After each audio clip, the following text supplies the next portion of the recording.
Hello,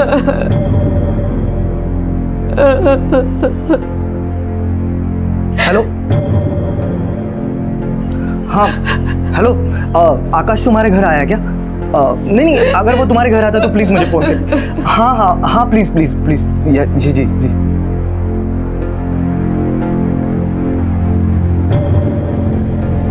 Surekha शांत हो जाओ, तुम्हारी वजह से मुझे कुछ सुनाई नहीं दे रहा है। मेरा बेटा घर नहीं लौटा है, तुम्हें तो जैसे कोई चिंता ही नहीं है ना। वो सिर्फ तुम्हारा बेटा नहीं है, मेरा भी बेटा है, मुझे भी उसकी चिंता हो रही है। हर जगह ढूंढ के आया हूँ मैं उससे, सारे दोस्तों से पूछ रहा हूँ मैं उसके। वो स्कूल से ऐसे कहाँ जाएगा? देखो, मुझे कुछ भी नहीं पता, मुझे मेरा बेटा ला कर दो। हेलो, ध्यान से सुन, तेरा बेटा आकाश मेरे पास है। सुना है बहुत पैसे दबाया है तू, चल उसमें से 5 लाख ढीले कर। कौन? तुमने क्यों? मैं कौन है जान के तेरा भला नहीं होने वाला। जितना बोला है ना उतना कर। 5 लाख का इंतजाम करके रख। और हाँ, पुलिस के पास गया ना तो तेरे को तेरे बेटे का अंतिम संस्कार करना पड़ेगा, समझा? हेलो, देखो मेरी आकाश से बात करवाओ। हेलो सुनो, हेलो हेलो। क्या हुआ? कौन था? कहाँ है आकाश? कुछ बताते क्यों नहीं हो? बताओ ना, कहाँ है वो? भाऊ सांग ना काय झालं, कुठे तो?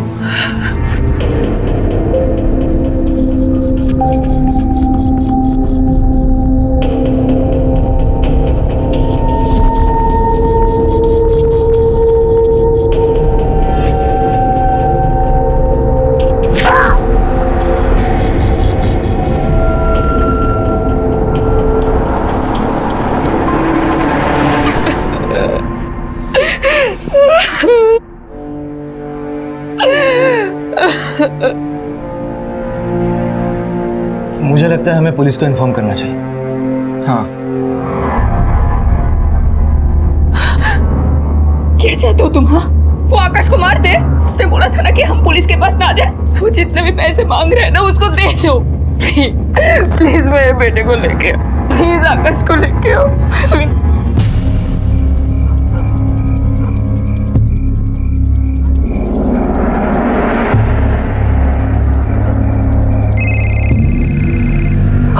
हेलो हेलो, मैं पहुंच गया हूँ यहाँ पे। तेरे सामने वो बड़े वाला मिट्टी का ढेर दिख रहा है? हाँ है। वहां पे जाके पैसे रख। मैंने बैग रख दिए। मेरा बेटा कहाँ है? तेरे राइट साइड में बड़े बड़े पाइप दिख रहे हैं? हाँ दिख रहा है। उसमें तेरा बेटा है, जाके ले ले। हाँ।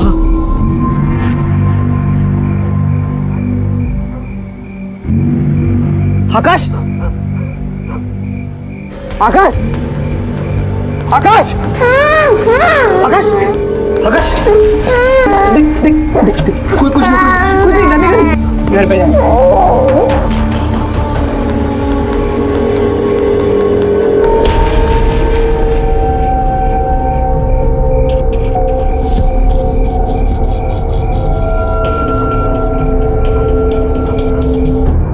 आकाश देसाई, 10 साल के आकाश को स्कूल से घर लौटते हुए अगवा किया गया।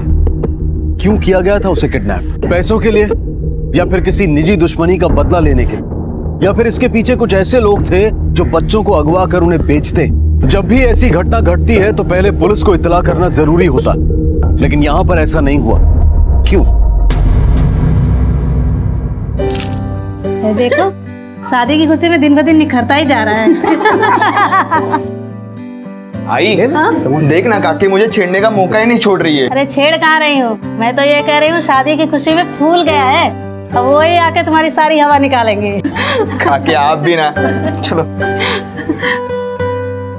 अरे मंगेश, अरे आ गए बेटा तुम?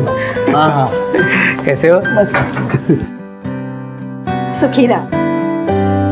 अरे विकास, अभिनंदन। Thank you. अभी तू भी फंस गया। अभी तुझे पता चलेगा आटे दाल का भाव।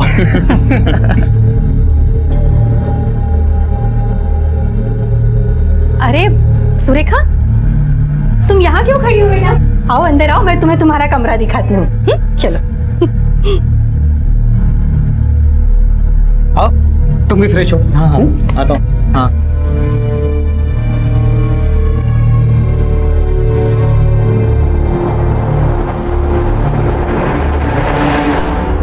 भाभी तुम मुझे समझने की कोशिश तो करो। ये शादी मैं नहीं होने दूंगी। तुम्हारा और मेरा वो वाला वीडियो अभी तक मेरे पास है, देखना है? ये देखो, देखो। तुम मुझे ब्लैकमेल कर रही हो? तो तुम क्या कर रहे हो मेरे साथ? विकास, तुमने अगर ये शादी नहीं तोड़ी ना तो मैं सबको तुम्हारे और मेरे बारे में बता दूंगी, याद रखना।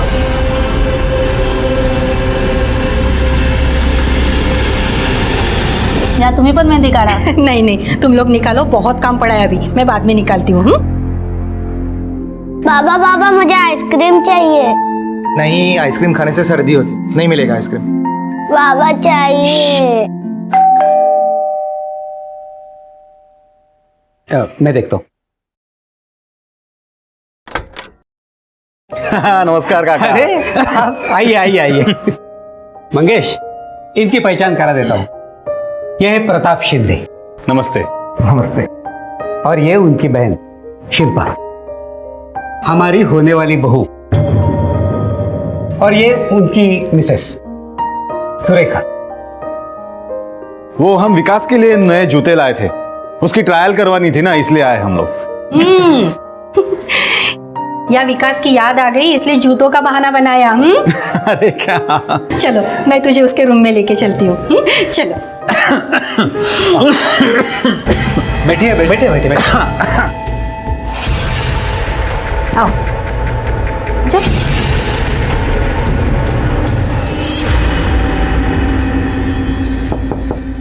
कौन है? आजा। विकास, ये देख, तेरी होने वाली बीबी जूते दिखाने के बहाने तुझसे मिलने आई है। तुम दोनों बातें करो, मैं चलती हूँ, बहुत काम पड़ा है। ये जूते ट्राई कर लीजिए ना प्लीज। प्रताप भाव लाए हैं रिसेप्शन में सूट के साथ पहनने के लिए। साइज छोटी होगी तो सुबह चेंज हो जाएगा। हाँ ठीक है, मैं बाद में देखता हूँ। ठीक है। शिल्पा, एक मिनट।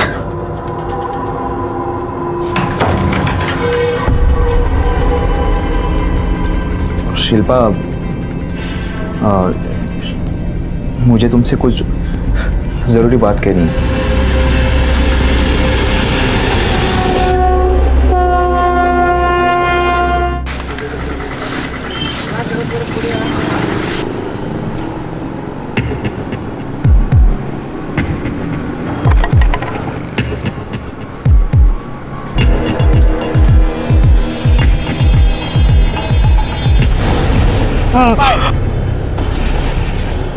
शादी का माहौल था, सब खुश थे, लेकिन कुछ रिश्ते उलझे हुए दिखाई दे रहे थे। विकास शादी कर रहा था तो सुरेखा को, जो कि उसकी भाभी थी, उसका इससे क्या सरोकार हो सकता था। दूसरी तरफ नायगांव में एक घटना घटी जो नायगांव के लिए नई थी और किसी हादसे से कम नहीं थी, इसलिए खलबली मचना जायज था। पुलिस ने मौके पर जाकर कार्रवाई की थी और पता लगाने की कोशिश की थी कि ये लाश आखिर है किसकी, जिसमें एक बात सामने आई थी कि ये औरत नायगांव की तो नहीं थी। तफ्तीश में पुलिस को लाश की पहचान तक पहुंचने का रास्ता मिल चुका था और उन्होंने अपनी कार्रवाई भी आगे बढ़ा दी थी, जो किसी की जिंदगी में तूफान लाने वाली थी।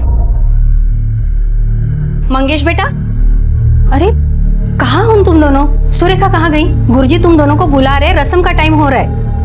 काकी मुझे क्या पता कहाँ है, कहाँ जाती है, क्या करती है, कुछ बताती नहीं है।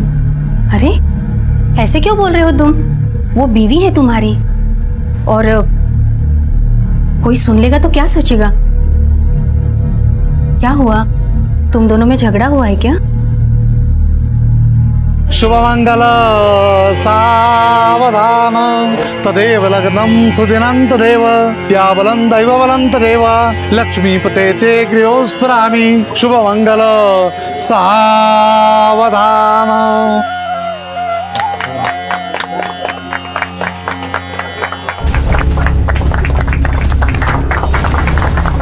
आप में से मंगेश देसाई कौन है?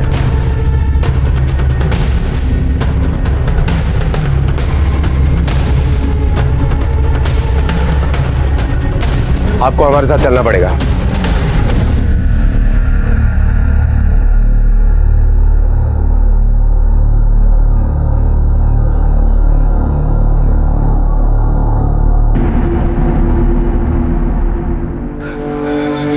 सुरेखा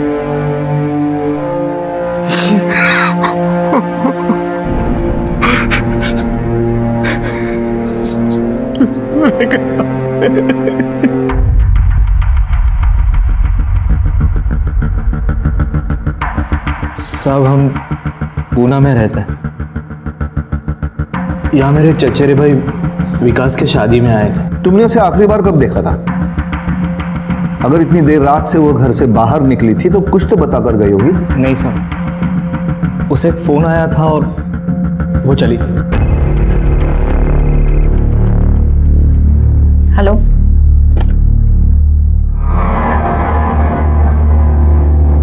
क्या हुआ? कहाँ जा रही हो? मैं 10 मिनट में आती हूँ।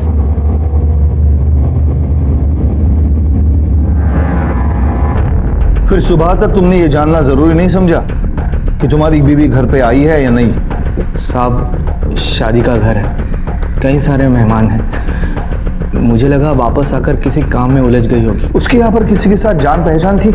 हो सकता है उसे मिलने के लिए निकली हो। हम यहाँ नायगांव में किसी को नहीं जानते, बस मेरे काका का घर है जिनके यहाँ ये शादी है, और वो सोलापुर से थी।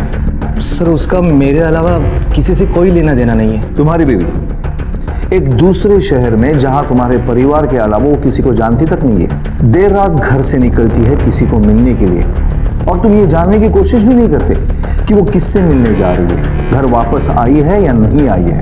अब तुम अपने आप बोलोगे या हम बुलवाएं? साहब मेरा यकीन कीजिए साहब, वैसे भी हम दोनों में ज़्यादा बातें नहीं होती थी। क्यों?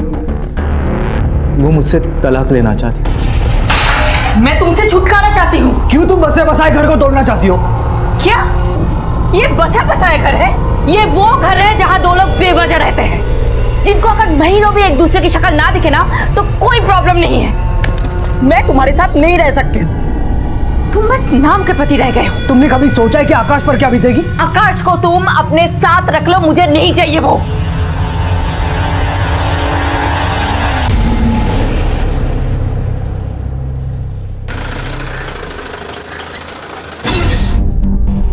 सर, बोलो बॉस, कुछ लीड मिला? पोस्टमार्टम रिपोर्ट के मुताबिक सुरेखा का कत्ल गला दबाकर ही किया गया है, वो भी रात को 10 बजे से 12 बजे के बीच में। अगर मंगेश को सस्पेक्ट माने तो उसके घर वालों का कहना कि उस वक्त मंगेश घर पर ही मौजूद था। सर ये भी तो हो सकता है कि वो लोग झूठ बोल रहे हो उसे बचाने के लिए। मुझे भी वैसे लग रहा है। पवार एक काम करो, तुम और सुरवे दोनों पुणे जाओ, मुझे लगता है इस केस का सिरा वही मिलेगा। Okay sir.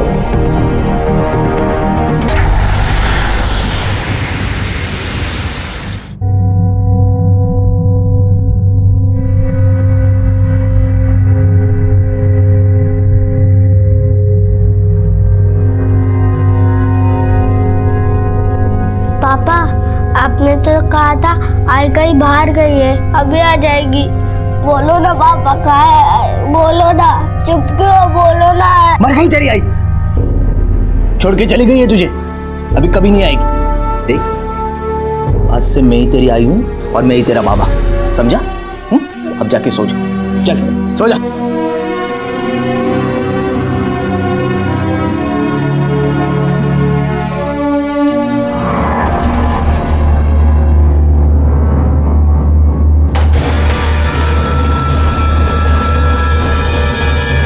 आकाश ने अपनी मां को खो दिया था, लेकिन वो अब भी सुरेखा का इंतजार कर रहा था।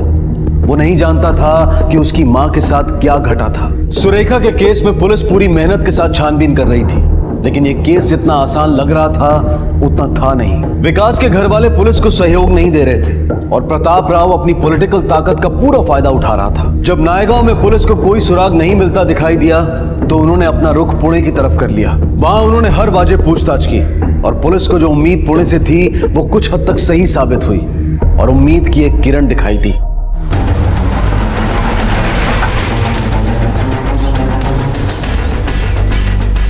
मंगेश तो बहुत अच्छा है साहब, अपने काम से काम रखता है, पर पता नहीं उसके पत्नी के साथ क्यों बनती नहीं थी। साहब पहले तो सब ठीक था, पर धीरे धीरे उनके घर से झगड़े की आवाज़ बहुत आने लगी। कभी कुछ पता चला कि उन दोनों में झगड़ा क्यों होता था? झगड़े की वजह क्या थी? साहब जब से वो विकास इधर रहने आया तब से झगड़े बढ़ रहे थे। 5 महीने इधर रहकर गया वो, बीच में अफवाह उड़ी उसका और सुरेखा का कुछ चक्कर चल रहा था क्या? हाँ सर, हम दारू पीने बैठे थे तब उसने खुद बताया था ऐसा। साहब वो लोग बकवास कर रहे, कुछ भी बातें बना रहे। मेरा और भाभी जी का कोई चक्कर नहीं था, मैं सिर्फ उनके घर में रहता था। मुझे लग रहा है मेरी यही गलती हुई। और एक गलती भूल रहे हो, शबनम बार जाने की गलती, और तुम्हारे दोस्त शंकर के सामने तुम्हारे और भाभी के रिश्ते के बारे में कबूली देने की गलती। बहुत बड़ी गलती हो गई यार मेरी। मेरे को लगता था मैं जितना दिन उधर हूँ उतना दिन ऐश कर लूँ, मजा कर लूँ। वैसे भी उसको बाल बच्चे है, परिवार है, कुछ टेंशन ही नहीं ना। लेकिन मेरे ही गले में पड़ गई वो। मैं जो बोल रहा हूँ ना वो कर, तो इधर से निकल, नायगांव जा और शादी कर। अरे उसके पास सिर्फ धमकी नहीं है, उसके पास और कुछ भी है। हमारा वीडियो है, वीडियो। एक ही बिस्तर पे हम दोनों। अरे यार नहीं हो सकता यार। तेरे दोस्त शंकर ने आधी कहानी सुनाई है, अब आधी कहानी तू सुनाएगा। जल्दी सुना, वरना ये पवार का हाथ बहुत चलता है। वो मेरा और भाभी का चक्कर था साहब, लेकिन मैंने शुरुआत ना की ना जबरदस्ती की साहब। ये सब उसने शुरू किया था। मैं सिर्फ नौकरी के वजह से पुणे गया था और उसी वजह से उनके घर में रहता था।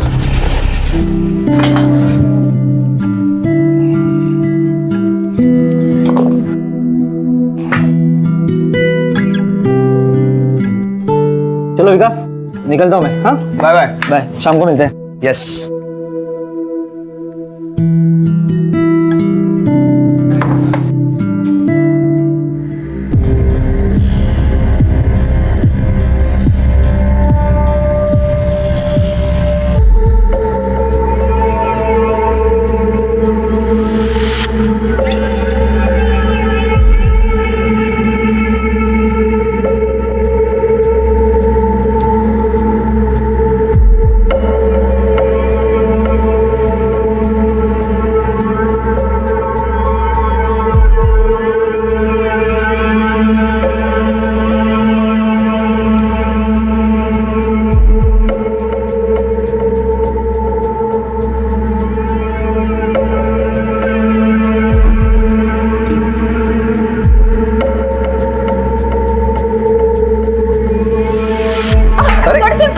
नहीं ठीक है भाभी जी। अरे अरे मैं कर देता हूँ। मैं करता हूँ साहब। भाभी जी ठीक है, मैं करता हूँ साहब।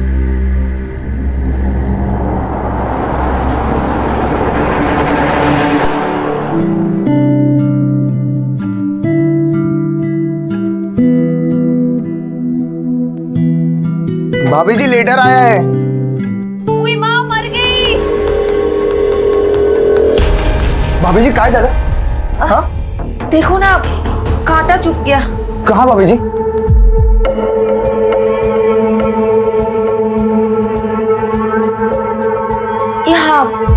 यहाँ छुपा है।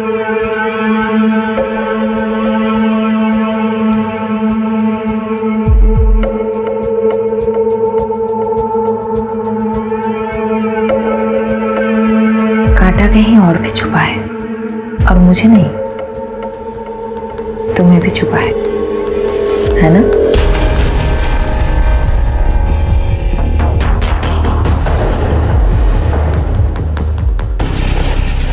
विकास। हाँ भाभी। जरा अंदर आना। हाँ आता हूँ। हाँ विकास,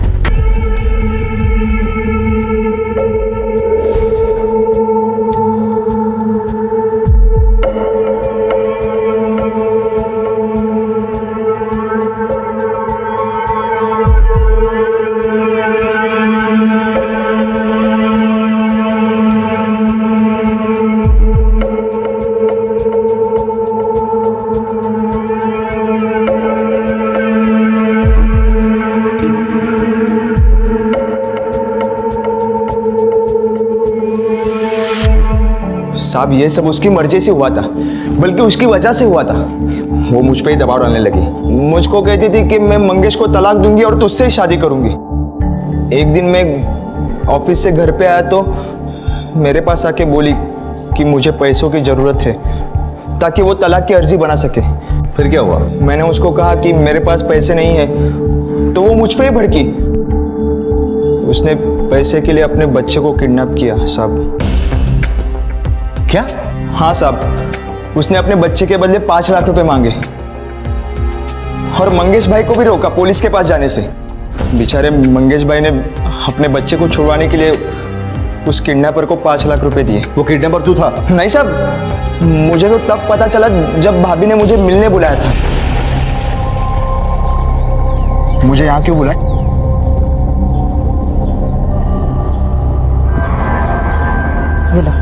ये लो, इसमें 1 लाख रुपए है। जाकर वकील को दे देना और बोलना पेपर्स तैयार करें। मैं उस घर में और एक दिन भी नहीं रह सकती। इतना पैसा कहाँ से लाया तूने? मैं अपने प्यार को पाने के लिए कुछ भी कर सकती हूँ। ये तो बहुत छोटी सी चीज है। पर तुमने किया क्या? इतना पैसा कहाँ से लाया? अपने बेटे को किडनैप करा के।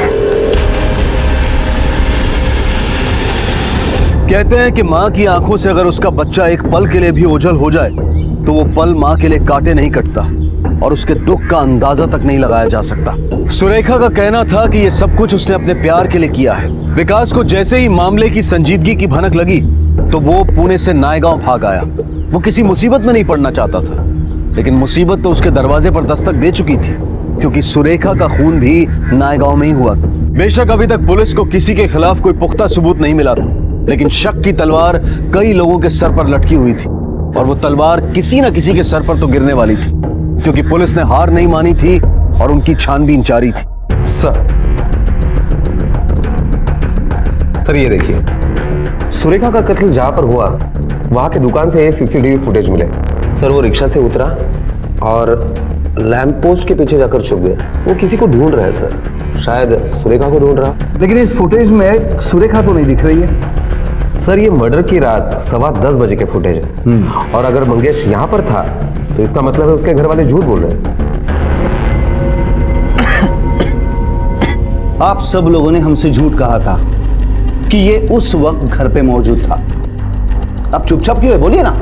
प्रताप शिंदे, आप ही ने हमारी इंक्वायरी रुकवाने के लिए ऊपर तक फोन घुमाया था ना? कुछ फायदा हुआ? चलो अब सब कुछ सच सच पकड़ो। मैं उस रात सुरेखा के पीछे गया था। तुम वहां पे रुको, मैं आती हूँ। कहाँ जा रही हो? मैं 10 मिनट में आती हूँ।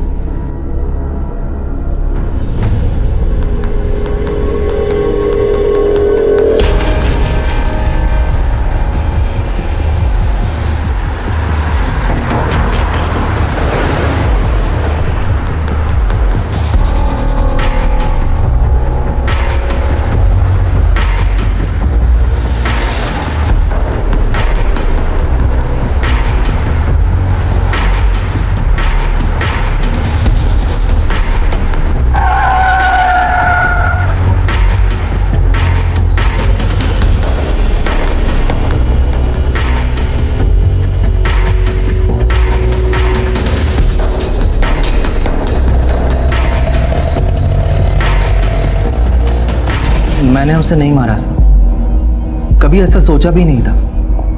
मैं बस ये जानना चाहता था कि वो कौन है जिसके लिए सुरेखा अपना बसा बसा घर तोड़ना चाहती थी। मैं उसे रंगे हाथ पकड़ना चाहता था। सर इस मंगेश की बातों पर यकीन नहीं किया जा सकता। हो सकता है वो झूठ बोल रहा हो, और अगर वो सच बोल रहा है तो सबसे पहला सस्पेक्ट वही बनता है। और मंगेश से भी पहला शक उस आदमी पर जाता है जिसने उस रात सुरेखा को फोन करके बाहर मिलने के लिए बुलाया। उस आदमी के बारे में कुछ इन्फॉर्मेशन मिली? सर सुरेखा का कत्ल जिस दिन हुआ उस दिन से उसका मोबाइल गायब है और उसको सबसे लास्ट कॉल एक किसी से आया था। मैंने पता किया। साहब फोन करने तो दिन भर कई लोग आते हैं और रात को भी कई लोग आए थे। इसे मैं याद रखना मुश्किल है। लेकिन ऐसी कोई खास बात जो तुमने देखी हो या तुमने सुनी हो? करीबन रात को 10 बजे एक आदमी आया था जिसने अपना मुंह रुमाल से ढक दिया था और बहुत हंस भी रहा था। मंगेश सुरेखा की रिक्शा फॉलो कर रहा था। इसका मतलब उसके आगे वाले रिक्शा में सुरेखा होनी ही चाहिए। पुलिस स्टेशन पहुंचते सीसीटीवी फुटेज चेक करना, जूम करके रिक्शा वाले का नंबर मिल रहा है कि नहीं देखो। अगर मिल रहा है तो आरटीओ में उसके बारे में इंक्वायरी करो, रिक्शा वाले से बात करो, शायद हो सकता है वो हमें कुछ बताए। Okay sir. इस औरत को देखा है कहीं? हाँ सर, उसको कुछ दिन पहले मैंने गली नंबर 14 के एंड में छोड़ा था। कोई था उसके साथ या वो अकेली ही थी? वो अकेली थी साहब, लेकिन जहाँ पर मैं उसे छोड़ा था वहाँ एक आदमी उससे मिलने आया था।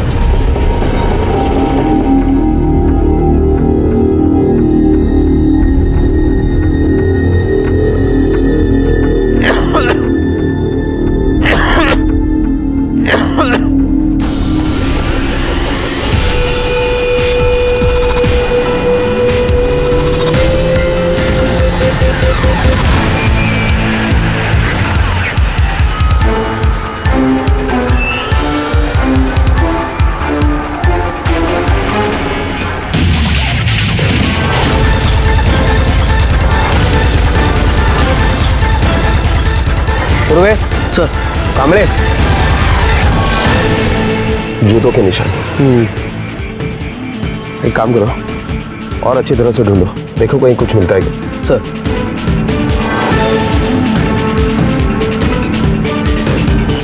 सर,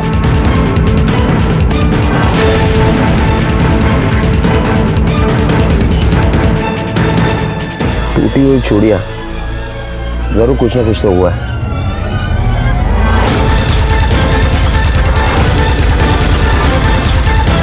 सर, पुणे के कैब कंपनी का बिल है, वहाँ गिरा था। पुणे कैब कंपनी, कोथरूड, और तारीख भी वही है जिस दिन सुरेखा का कत्ल हुआ। ड्राइवर संदीप सोनावणे। ये बिल तुम्हारे टैक्सी कंपनी का है? जी साहब, ये बिल हमारा ही है। अच्छा, इस डेट को तुम्हारी टैक्सी संदीप सोनावणे के पास थी? जी साहब। उसका एड्रेस है ना?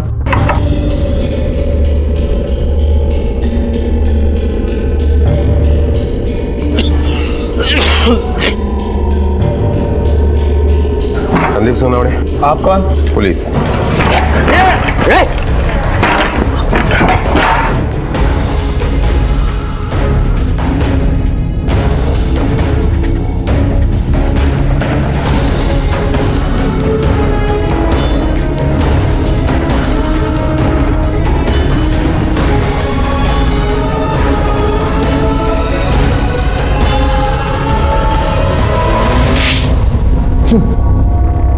तूने ही बस स्टैंड के पीसीओ से सुरेखा को फोन किया था ना, और वो तुझे मिलने भी आई थी, ये तो हमें पता है। अब आगे का सब कुछ सच सच बता दिया, झूठ बोलेगा ना हड्डियां तोड़ दूंगा। हाँ साहब, मैंने ही सुरेखा को फोन किया था साहब, मुझे पैसे की बहुत जरूरत थी और वही लेने में गया था। पर वो तुझे पैसा क्यों देने वाली थी? साहब, मेरी रिक्शा थी और मैं बच्चों को स्कूल छोड़ने का काम करता था साहब। एक दिन किराए के पैसे लेने में देसाई के घर गया था।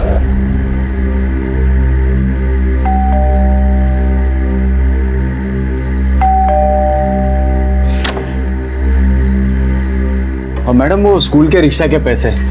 हाँ, बैठो ना, मैं दे दूँ। जी। सॉरी, एक सेकंड,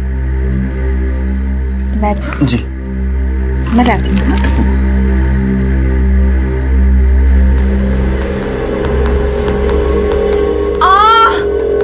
मैडम जी, आप ठीक तो है? मर गई, जल्दी आओ। मैडम, क्या हुआ मैडम? देखो ना, कांटा चुभ गया। कहाँ दिखाइए।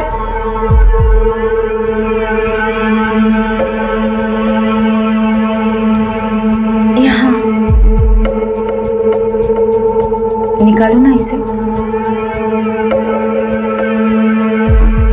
साहब, उस औरत ने मुझे कब लपेटे में लिया मुझे ही नहीं पता चला साहब। उसके बाद फिर उसका पति जब ऑफिस जाता था तब हम रोज मिलने लगे।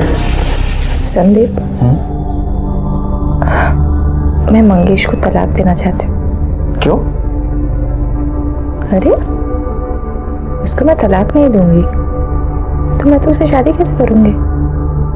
साहब, वो औरत शादी के लिए मेरे पीछे ही पड़ी थी साहब। मैं बहुत डर गया था। मैंने बच्चों को स्कूल छोड़ने का काम भी छोड़ दिया था साहब। उसके बाद मैं एक टैक्सी कंपनी में नौकरी को लगा और साहब 3-4 महीने तक तो उसकी कुछ खबर भी नहीं थी। और साहब, मैंने सुना था कि उसका उसके देवर के साथ चक्कर चल रहा है। और साहब, फिर मैं बिंदास हो गया और एक दिन अचानक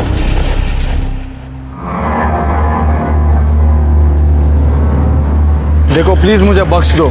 देखो, मैं यहाँ तुमसे ये कहने के लिए नहीं आई हूँ मुझसे शादी कर लो। मैं एक मुसीबत में हूँ, मुझे मदद चाहिए। कैसी मदद?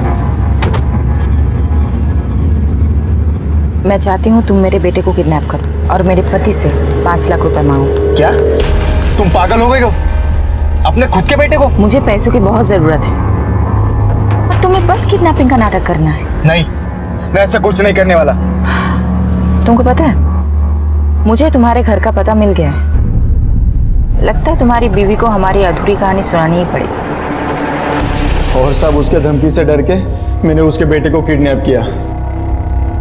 उसके हस्बैंड को कॉल करके मैंने उससे 5 लाख रुपए मांगे। 5 लाख का इंतजाम करके रख, मैं दोबारा फोन करूंगा। जब वो पैसे रख के चला गया तभी मैंने वो पैसे उठाए साहब, और फिर वो पैसे लेकर मैं दूसरे दिन सुरेखा को मिलने गया। ये रहे तुम्हारे पैसे, पर अब तुम मेरी बीवी से कुछ नहीं कहोगी। ठीक है, नहीं कहूंगी। अरे लेकिन मेरा हिस्सा वो तो तुमने दिया ही नहीं। तुम्हारा कैसा हिस्सा? ये जो सब मैंने तुम्हारे लिए किया वो? तुमने मेरे लिए कुछ भी नहीं किया है। जो भी किया है अपने लिए किया है। ठीक है, चलो कोई बात नहीं। अगर मूड हुआ तो कुछ दे दूंगी। चलती हूँ। साहब वो कहते हैं ना, यहाँ किए गुनाहों की सजा यहीं पे भुगतनी पड़ती है। 1 महीने पहले डॉक्टर ने कहा मुझे टीबी हुआ है। वो सुन के मेरी बीवी मुझे छोड़ के मायके चली गई साहब। साहब बार बार बीमार रहता हूँ ये जानकर मेरे मालिक ने भी मुझे टैक्सी देना कम कर दिया, पर दवाई के लिए मुझे पैसों की बहुत जरूरत थी। मैंने सुरेखा को फोन किया। हेलो। ये क्या, सिर्फ इतने? क्या 10,000 है? बाकी खर्च हो गए। 5 लाख में से मेरा सिर्फ 10,000 हिस्सा? अभी इतना ही है, चलो जाने दो मुझे। रुको, मुझे अपनी पर्स दिखाओ। क्या? मुझे अपना पर्स देखने क्या कर रहे हो? छोड़ो मेरा पर्स। और पैसे चाहिए। छोड़ो। छोड़ क्या दो। कर रहे हो संदीप? छोड़ो। साहब मैं वहां से भागा तब वो जिंदा थी साहब। मुझे तो पता भी नहीं था कि उसके बाद क्या हुआ वहां पे। फिर तो हमें देख के भागा क्यों? साहब मुझे लगा कि आपको आकाश के किडनैपिंग वाली बात का पता चल गया और आप मुझे पकड़ने आ गए हैं। संदीप की कहानी के अनुसार सुरेखा बहुत ही शातिर औरत थी और वो अपने फायदे के लिए किसी भी हद तक जा सकती थी, या यूं कहें कि उसकी कोई हद ही नहीं थी। पर फिर भी उसका कत्ल तो हुआ था और कोई कातिल भी था। और फिर संदीप का बयान सच साबित हुआ, क्योंकि कोई और भी उस जगह आया था जिसके जूतों के निशान वहां पर पाए गए। सर इस सुरेखा के आसपास के जितने भी मर्द हैं, उन सभी मर्दों के जूते के साइज हमने निकलवाए।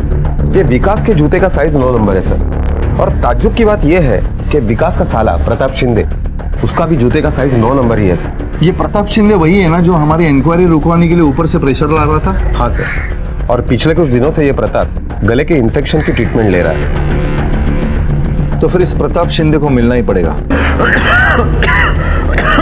मेरी बात सुनो साहब, मेरे पैर का नंबर 9 है, लेकिन मैंने कुछ नहीं किया साहब। उस रात हम लोग विकास के घर गए थे, लेकिन उसके लिए शादी का नया जूता लिया था ना साहब, वो देने के लिए गए थे। और सब हाँ सब जब वहां से हम बाहर निकले ना, तो मेरे बहन ने मुझे कहा कि भाऊ एक गड़बड़ हो गई है। काय झालं? वो अरे बोलना। वो विकास शादी नहीं करना चाहता। क्या? उसका दिमाग खराब है क्या? क्या हुआ क्या है? इससे पहले उसका चक्कर था। हाँ लेकिन इससे पहले था ना, अभी कुछ नहीं है ना? तो फिर? नहीं, लेकिन वो उसे धमकी दे रही है। अरे कौन वो?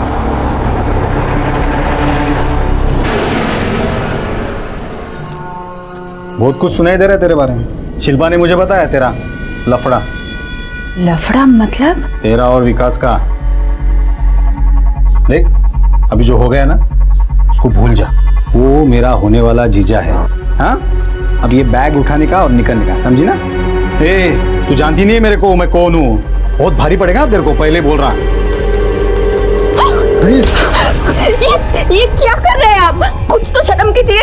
आप मेरे देवरानी के भाई हो तो मेरे भी भाई हुए ना। प्लीज मुझे छोड़ दीजिए, नहीं तो देखिए मैं पुलिस को बुलाऊंगी और लोगों को भी बुलाऊंगी। तब पुलिस को तू बताना कि तू कौन है।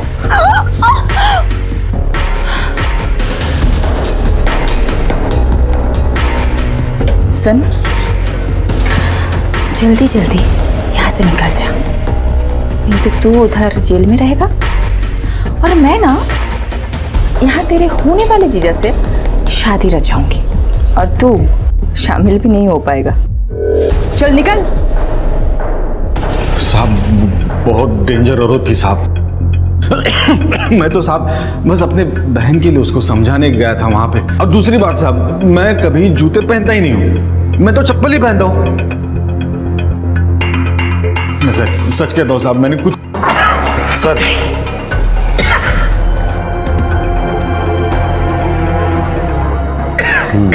क्या ये यही जूते हैं जो आपने विकास के लिए खरीदे?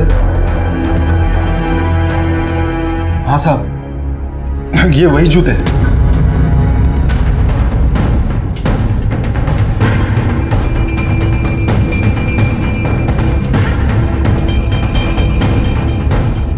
ये जूते जो तूने शादी में पहने थे कहाँ है?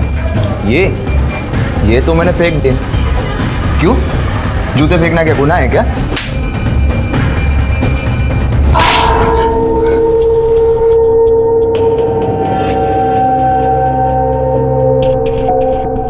ये जूते पहचानता है? तेरी शादी के दूसरे दिन तेरे घर का जो कचरा उठा था ना, उसे मिले थे। और ये जूतों के निशान उसी जूतों के निशान से मैच हो रहे हैं जो सुरेखा के मर्डर स्पॉट पे मिले थे।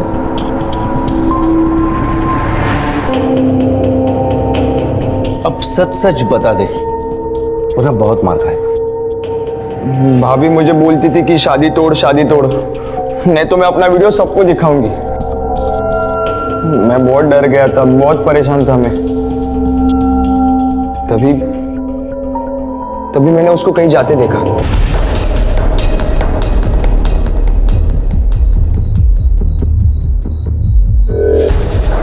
मैंने 1 मिनट के लिए सोच लिया और वहां सामने ये जूते थे।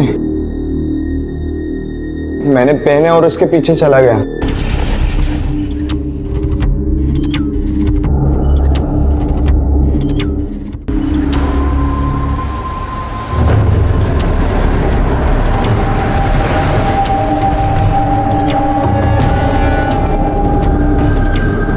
रिक्शा चलो, जल्दी चलो काका, उसकी रिक्शा दो।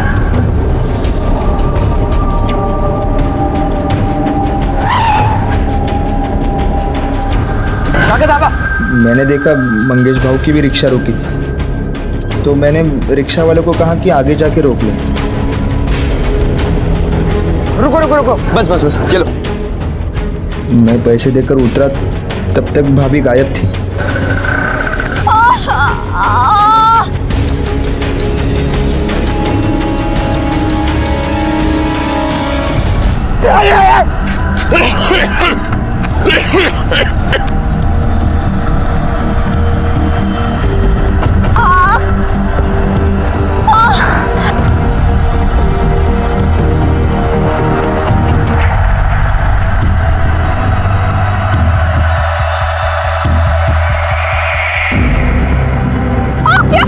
क्या कर रहा हो?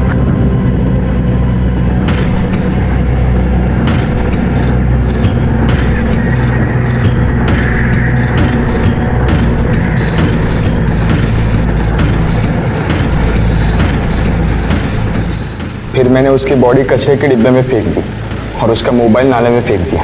फिर मैं घर आया और शादी के दिन पुलिस को देखा तो मैं बहुत डर गया और डर के ये जूते मैंने कचरे के डिब्बे में फेंक दिए। पर तुझे ऐसा लगा कि तू पकड़ा नहीं जाएगा, लेकिन एक बात ध्यान रखना, जुर्म होने से पहले दस्तक भी देता है और होने के बाद अपने निशान भी छोड़ता है।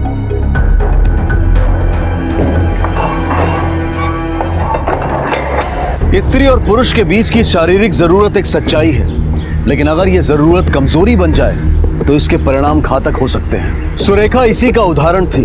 उसने अपनी काम इच्छा के सामने अपने घुटने टेक दिए, जिसकी वजह से उसकी जान भी गई। विकास और संदीप भी मौके का फायदा उठाने के लालच में सलाखों के पीछे पहुंच गए।